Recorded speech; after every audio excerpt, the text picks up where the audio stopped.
Ladies and gentlemen, this is the Marvin Francois Show, your number one source for all things business, finance, and investing. And today is a very special day because our guest today is a dapper young gentleman. He's known by some as one of the leaders of an amazing financial literacy platform that has serviced high-level entrepreneurs from all walks of business. To others, he's known as the CEO of Takeoff Financial, one of the best financial firms throughout the country. But to himself, he's simply just a man looking to serve and provide value at the highest level. Ladies and gentlemen, from Brooklyn, New York, I'm here with the one, the only, myself, Marvin Francois. Listen, welcome to the Marvin Francois Show, y'all. This episode is going to be a very different one from what I normally do. You guys have seen me create this platform. And on top of course, my normal talking head content that I do on YouTube, I've leveraged my network of other high-level 6, 7, and fortunately enough, 8-figure entrepreneurs to come on here and give y'all the game about business strategy, business finance, right? Learning how to leverage credit and investing it in spaces like real estate, stocks, trucking, high-ticket sales. The list just goes on and on and on. But as I've grown to build this platform, just through conversations that I've had, not only with guests that I've had on here, but even just my team as a whole, one thing I've started to realize is as much as I love sitting down with entrepreneurs and I love sitting down with, the individuals that I bring on this platform, never have I ever done a podcast episode or just had podcast episodes plural where it's just me talking to you guys one-on-one. I'm not sitting here talking about, the nature of my field, which is credit and giving y'all game on funding and all these different things. Like, no, I'm just talking about my journey and my experiences as a business owner and essentially documenting this process for y'all as I'm going through these experiences so that individuals who are either trying to get to where I'm at in business or who are at my level of business can learn from whatever I have going on, take it, apply it in their individual business journeys to grow, right? To avoid the mistakes that I made, to do whatever I did and do it better than I did it before. And just ultimately connect with you guys in a way that I've never been able to do. So I sat down, told myself, all right, cool. This is what we're going to do. We're going to do some podcast episodes where essentially it's not going to be any guests, not going to be any, crazy edits, graphics, nothing like that. It's just me talking about my experiences and giving it to you guys so that you can receive value from it and, just take it and apply it in your own respective journeys as business owners. So here we are, the Marvin Francois Show. There's no specific name for the series. There's no anything like that. It's just me, you, the one and only. So for today's episode of the Marvin Francois Show with just your boy, we're going to be talking about the biggest lessons that I've learned as a business owner after almost losing my first business. Yes, that is correct. For those of you who don't know, my current company right now, Takeoff Financial, is essentially a new company that I created coming off of my first company, which was called Francois Capital LLC. Last name Francois, Capital in the finance space, LLC, the business. Now, I had a solid amount of success with that business, and I was able to serve a lot of individuals and provide a lot of value for individuals with that business. But there was a dark side to that journey that I have never really shared with the public. And I think it's important that I do so now so that, once again, you guys can learn from the mistakes that I've made so that you don't make them as well. So to take a couple steps back and talk about what that journey of building Francois Capital looked like. So I started Francois Capital in November of 2020. From there, when I started the business in November of 2020, I took all the information that I got from masterminds, mentorships, and things of that nature to start scaling the business going into 2021. So from January of 2021 to March of 2021, that's when a lot of the information that I had about credit that I was putting on these platforms like YouTube, Instagram, and beyond started to blow up. And as a result, the company blew up, right? So essentially all I did was I looked at the marketplace of the credit restoration and the funding space, and I asked myself, what aren't people doing? Well, people are given the information, but they're not packaging it in a way that it's digestible and still valuable for their target audience. So I'm going to take my background. Some of you may know this. I come from a background of being an entertainer, and I'm going to package that with my understanding of business and my understanding of credit and put that into content that I know will translate with the masses. And it worked, right? Some of my earlier videos that I came into the credit space with, the Experience 24-hour hard inquiry hack, the LexisNexis freeze your credit report video, and the list goes on and on, doing hundreds of thousands of views, which in turn drove a ridiculous amount of leads to my newly formed company, Francois Capital. And as a result of me doing that, that allowed me to scale the company to six figures within 9 months of me starting the company from November of 2020. And I believe we hit the six-figure mark. It was August of 2021, right? And that was a very crazy time period for me, because literally from 2017 to 2020, I was in the trenches, y'all. I was going through it, right? So from 2017 to 2020, I was actually working with my dad in his carpentry company. And throughout those years, it wasn't doing what it was supposed to do. Like, the business wasn't growing. As we got closer to 2020, like, things really started to take a dip, not just even within business, but in my personal life in general. I was dealing with a lot of things when it came to my walk as a man of faith, being a Christian. I was coming fresh off of a breakup with a young lady. Things in my pops' business were just not working out. It was bad. It was a very dark time for me. So you can imagine closing that year out, starting my own business, and then fast forwarding less than a year later and going from not really making the money you feel like you should be making, coming off of a breakup, just having a bunch of questions you don't know the answers to now having a six-figure company less than a year removed from all of that. My life did a complete 180, and it was great, right? Seeing money I never saw before, running a business I never thought I had a chance of running, at least at that so early on. There was a lot of benefits that came from that and a lot of pros that came from that. But there were also a lot of cons, right? There were definitely a lot of cons that came from that. And the truth is, and the reason why I wanted to talk about that on this episode is because, especially in today's day and age of just social media and being in the information age, everybody wants to talk about scaling to 6, 7, 8 figures overnight. How do we make the most amount of money in the shortest amount of time possible? And to a certain degree, I get it, but it's important that we also have a conversation and we talk about the reality of what that can look like, and what can come with that for individuals that, especially for newer business owners that feel like, man, I'm behind. I should be making X amount of money in my business. Because I'm here to tell you right now that for me, scaling to six figures within that 9-month time frame of me starting my business had a lot of benefits, but it had just as much, if not even more, cons and a lot more of the dark side of it that came with it that I want to be able to outline with you guys on this episode, right? So I'm essentially break down piece by piece some of the not so good, the not so fun, the stuff that doesn't make it to Instagram and Facebook and YouTube, so that you guys can be wary of this, and just hopefully so that you can feel a lot more confident in your journey and not feel like you got to be making $1 million after a couple weeks of you just starting your first business. So let's talk about some of these cons. The first one being, because I scaled as fast as I did in my first company, I had very little time to actually take time to learn about my business, right? So here's the thing about running a business. There's so many different moving components that go into it, right? The main ones being sales, operations, and also customer service. And typically when you're a new business owner and you're learning these different phases of the business, you're usually the one that's doing everything, right? You're taking your consultation calls with potential leads that you're trying to close as clients. You're doing the actual work, that whether it's a product or service that you're providing to these clients once you close them and get them in your company. And then you're also probably manning the emails and handling the phone calls and things like that for these clients on the customer service side of things. So you're doing all of these things. And as a result, you're making the mistakes that you're supposed to make as a business owner and going through the experiences that you're supposed to go through as a new business owner to learn your business, understand your business, and to create things like SOPs, right? Standard operating procedures, so that when the time does come for you to go and hire, because if you're working to grow a successful business, eventually you're going to have to hire, whether it's a contractor or a W-2 employee, you know exactly what you're looking for and how you're looking for it to be done and why it needs to be done in the business, to make sure that you have a clear vision of where the business is headed. And a big part of that, once again, is you doing the work yourself, right? Because my business scaled so fast, I didn't have the opportunity to do that.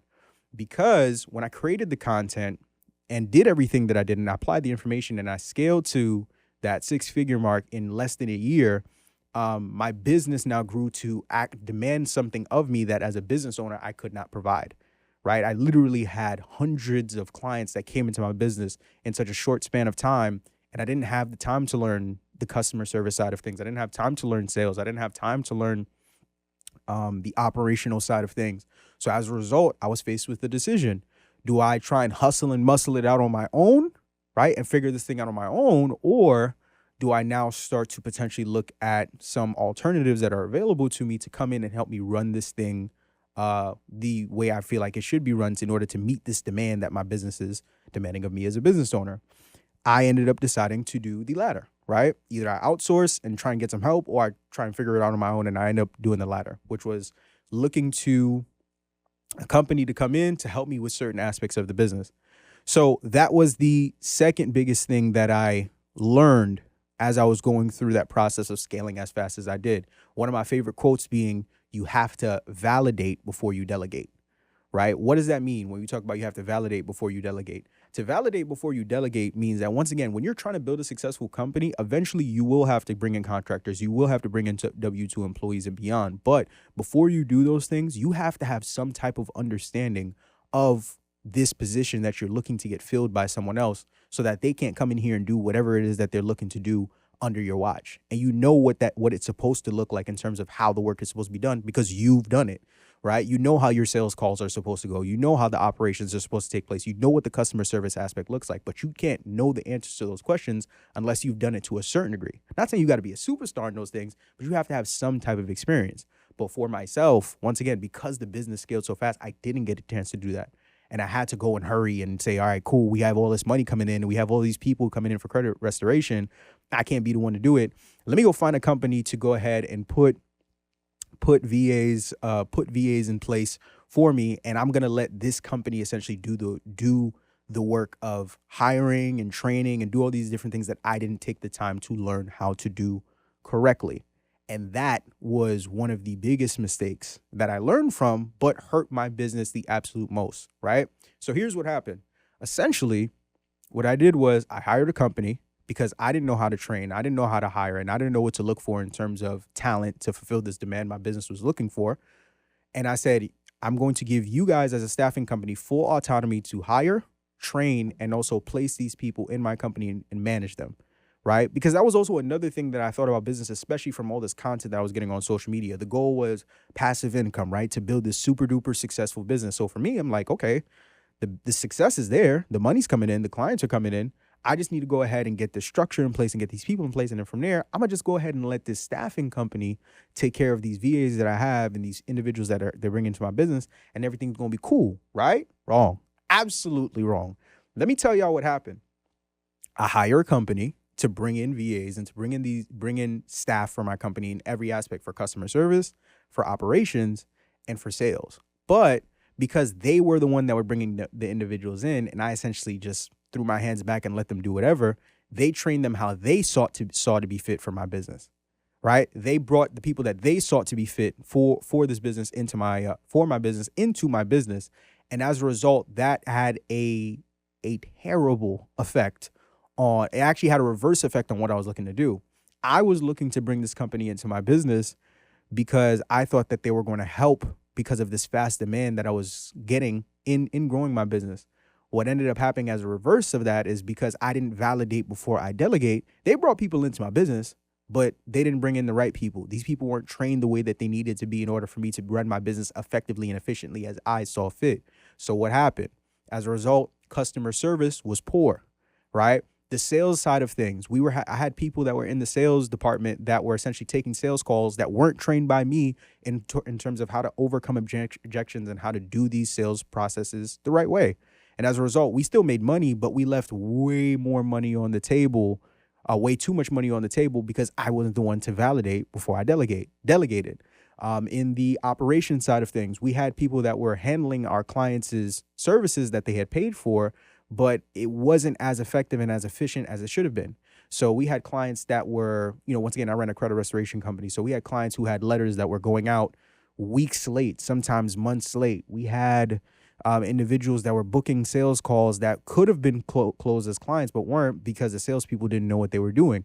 We had people that were doing customer service and didn't know how to properly handle a lot of the questions, comments, and concerns that our clients had. And I had no idea, because I essentially gave full autonomy to an entirely different company. And as a result, even though all these things were happening in my business, because I had consumed all this content on social about, oh, passive income. You're supposed to work on the business and not in the business. And I didn't validate before I delegate. I had all of this, in Haitian Creole, we call it gagot, which is nonsense, which is right. I had all this nonsense taking place in my business that I had no idea about because the money was still coming in, because my marketing was so crazy. The YouTube videos was going crazy. Everything was going crazy. So people were coming in and the calendar was filled, and that was all I saw. All I saw was a calendar. All I saw was the money coming in. I didn't see the money that we were losing. I didn't see that the customer service was terrible. I didn't see that the individuals who were operating in the operations department had no idea what they were doing.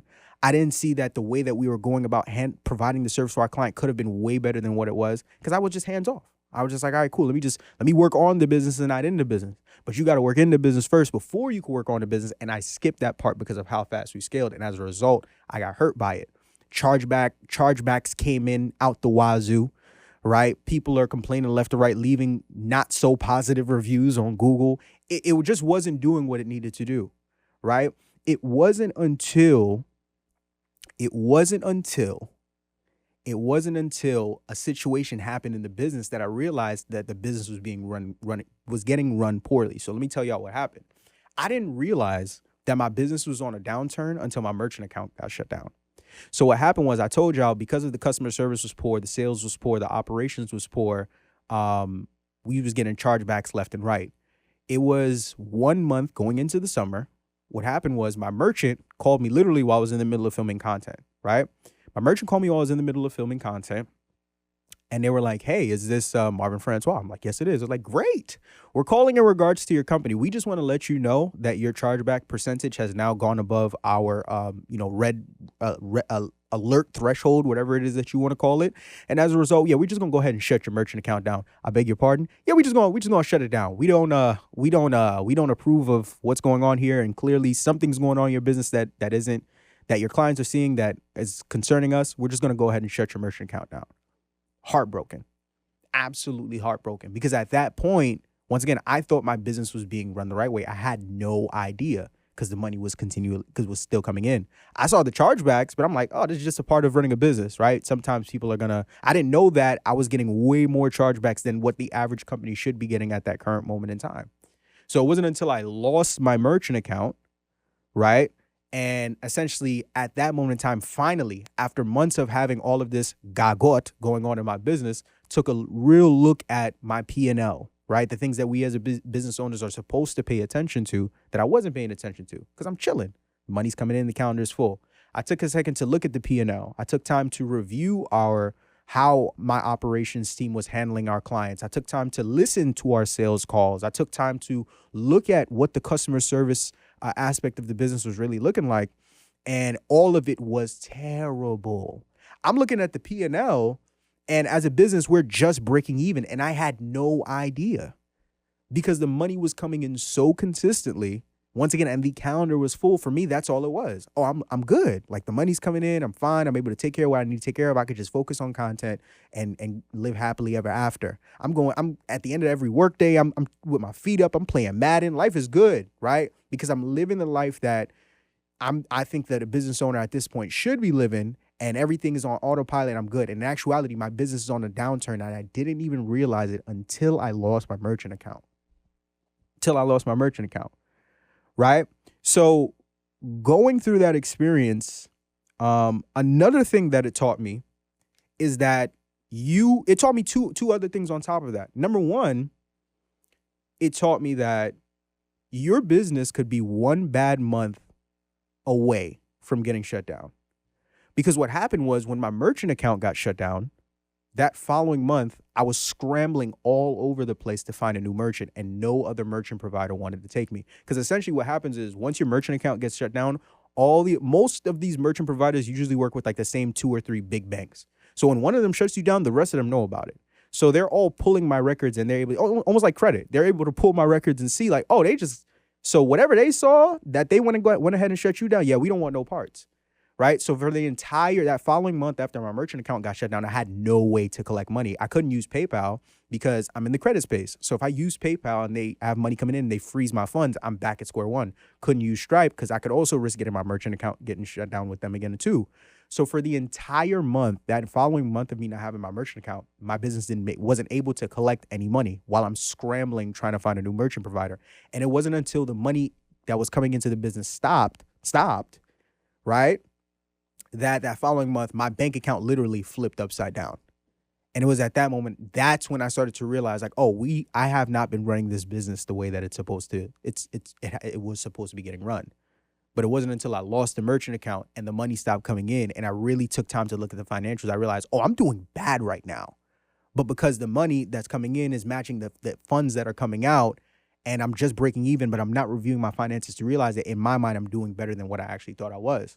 Which now leads to another thing that I learned, which was, when we talk about comparison being the thief of joy, a lot of times I think business owners beat themselves up when they're going on social media and they're seeing people posting Stripe deposits and they're posting the jets and the fancy cars and all this other stuff. You have no idea what that entrepreneur's back end looks like at all. And sometimes, learning from my story, now that y'all are able to hear this, sometimes those business owners don't even know what their back end looks like. So they're just showing you the front end of the Stripe deposits and the screenshots of the bank balance at that current moment in time. They may just be breaking even too. Some of them may be operating in the red, but they're only showing you what they want to show you because they're trying to sell you on certain things. And this isn't me calling anybody out, but this is me really more so speaking to business owners that beat themselves up and feel like they should be farther than they are and letting y'all know, like, there is a beauty in a slow grind and taking the time to truly learn how to build a business the right way. Grow your business the right way, learn your business the right way, especially if you're trying to be in business for the long term. There's a beauty in it not happening like that. Because while it was great for me to scale as fast as I did, I think back and I wondered to myself how much more beneficial it would have been to me in terms of understanding business strategy and the financials of my business and all the different phases of what goes into truly running a successful business if I had a slow upward trend of running this thing. But I didn't. And that's why I took the lumps that I took. That's why I didn't realize that my business was being improperly run until I lost my merchant account and wasn't able to make money for a month and damn near lost all my money because my expenses were so ridiculously high for that month that my business wasn't making money, that if I had gone another month without making any money, hey man, there probably wouldn't be the Marvin Francois show. It was not looking good.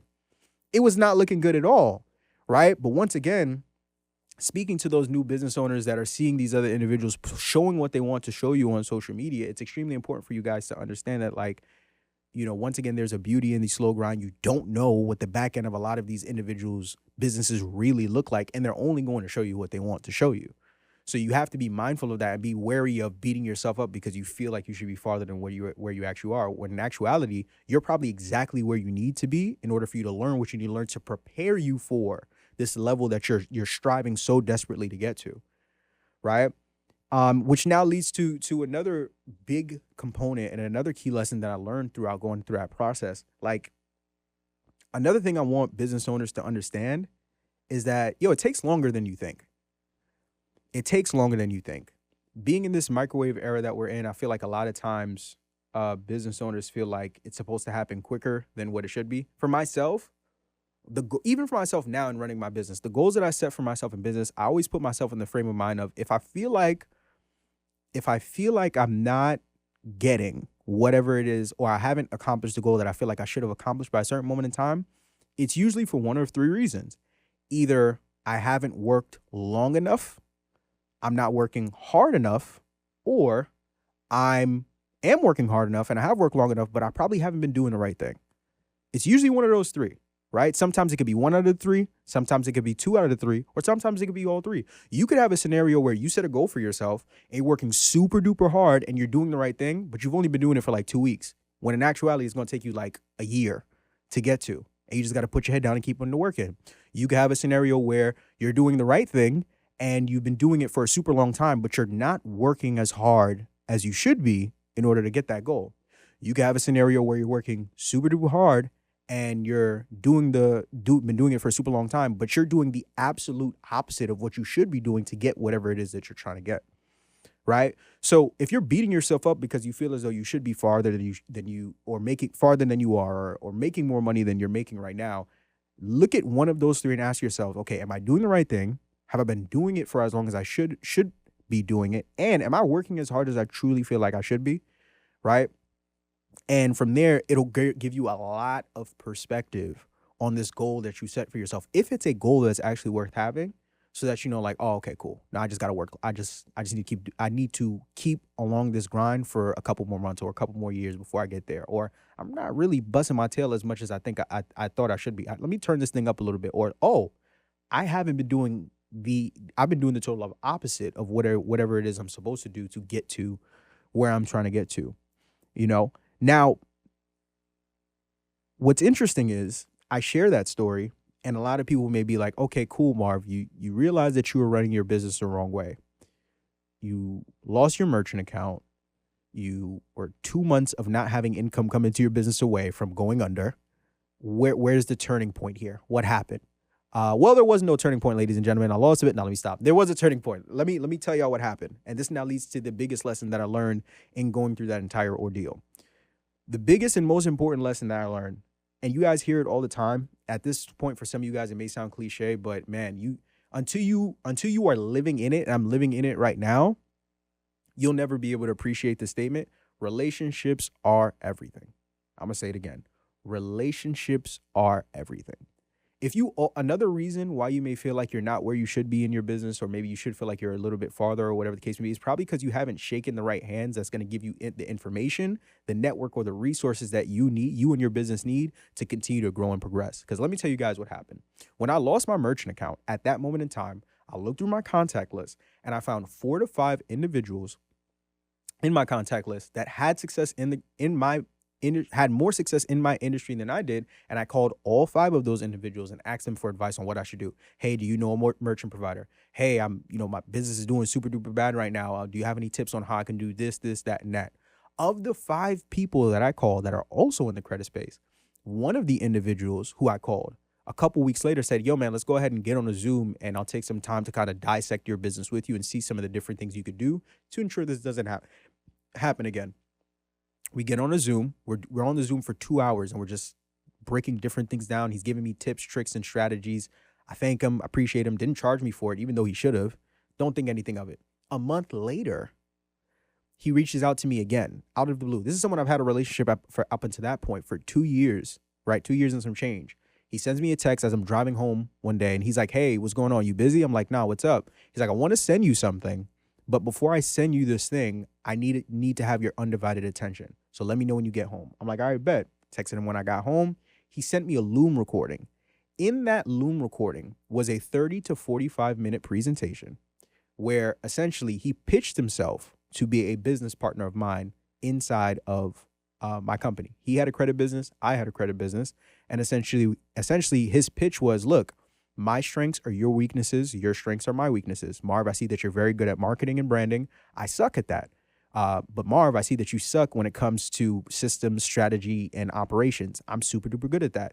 100% of 50% of a watermelon is better than 100% of a grape. Here's why I think this would work. Boom, boom, boom, boom, boom, boom, boom. Very well planned, very thorough, very pristine from top to bottom. One thing leads to another. We have a couple business meetings. We have a couple conversations. Fast forward a couple months later, we end up partnering, and then Takeoff Financial is born. 9 months later, we end up doing double what I did within my first 9 months in Francois Capital, and we're set to have our largest grossing year of revenue in this year, 2023, to date. Why do I share that story? I share that story because how much money would I have saved if I made that phone call earlier, or if I looked to leverage the relationships I had when I had first started my business, right, to help me navigate some of the pitfalls and some of the different mistakes that I was making that I didn't even know I was making at that time, right? But 2, having that relationship, even outside of just the partnership alone, having somebody that already had success in the space far beyond me that I was able to call and look to for some form of mentorship and guidance and advice and all these other different things played a tremendous, even if he didn't pitch me on the partnership, just the fact alone that he was able to give me the counsel that he gave me, it was everything, right? So for me, and even for me, when I went through that experience, that was and still is the reminder that I constantly give myself that I have to be masterminding. I have to once a week call somebody, even if they're not in my space, just a business owner who's doing better than me. that I'm fortunate enough to have the connection with, and just asking questions and trying to provide them value as well. Right? Because another thing that I think a lot of business owners downplay is that, like, yo, this is a team sport. Right? This is a team sport. Right now I'm at Brooklyn Podcasting Studio recording this. Josh in the corner, right, as I'm recording this podcast episode. We are in two completely different fields of business. I'm able to provide him value in certain ways because I'm bringing in individuals, right, that are high level in their space and that he can potentially look to as clients, and he's able to provide value to me as well and teaching me different things about media and recording content and producing and all, and this, right? Relationships.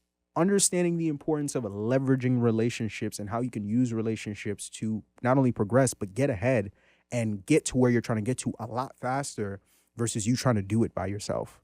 So I would say for me, that was the of all the lessons that I learned after almost losing my business and then some, understanding the importance of forming relationships, nurturing relationships, and how the right relationship and how shaking the right hand could be the difference from you being down under and not knowing what the hell you're doing in business to being able to double, triple, quadruple your revenue just by being connected to the right person. So hopefully one of y'all receive value from this episode of the Marvin Francois Show. And if you did, man, what are you doing? Listen, take a second, take a minute, take an hour out of y'all day right here, right now to go ahead, slap the like button, subscribe to the channel, and show this episode some love. If you're listening on audio and you didn't leave a review, leave a review. Let me know what you thought about the episode. And if you guys like this style of content, I got a couple. I'm going to keep doing these episodes moving forward and just talking about my experience and what my journey has been. Once again, the goal is just for you guys to learn from the mistakes that I've made and the things that I'm going through in real time while I'm documenting my process so that I can serve you in your respective journeys of either looking to start a business or growing a business that you currently have. But as always, ladies and gentlemen, I'm Marvin Francois. Y'all have been good. I've been great. This has been amazing. And as always, thank you. And God bless. Peace. The biggest risk that most entrepreneurs take is trying to build a successful business without funding. But that risk is a reality for 1 out of every 3 entrepreneurs because their personal credit isn't where it needs to be in order for them to access that capital. Now, the truth is you can close the gap between where your business is versus where you want it to be by leveraging business credit. But if your personal credit report is poor, 99% of banks and lenders are going to deny you from doing so. And I should know because a couple of years ago, I leveraged my personal credit report to get funding from Chase to start my company. And now that very same company, Takeoff Financial, is serving entrepreneurs just like you that are looking to restore their credit to get access to 5 to 6 figures in funding. So if you want to go from risk to reward, click the link above or below this video to schedule your free consultation so that we can restore your credit and put you in position to access capital to build the business of your dreams.